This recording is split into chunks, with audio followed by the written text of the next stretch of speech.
যুক্তরাজ্যের সাধারণ নির্বাচনে নিরঙ্কুশ জয় পেয়েছে লেবার পার্টি। ফলে দেশটির পরবর্তী প্রধানমন্ত্রী হতে যাচ্ছেন দলটির নেতা কিয়ার স্টারমার।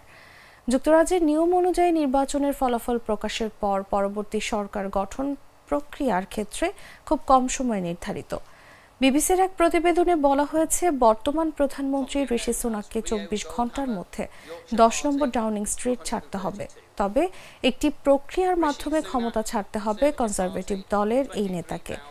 প্রথমে রাজার কাছে পদত্যাগপত্র জমা দিতে হবে ঋষি সুনাককে।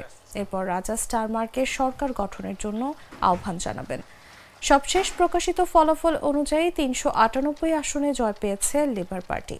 কনজারভেটিভ পার্টি পেয়েছে 107 আসনে, লিবারেল ডেমোক্রেটিক পার্টি পেয়েছে 67 আসন।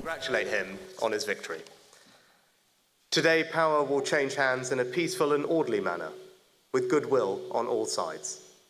That is something that should give us all confidence.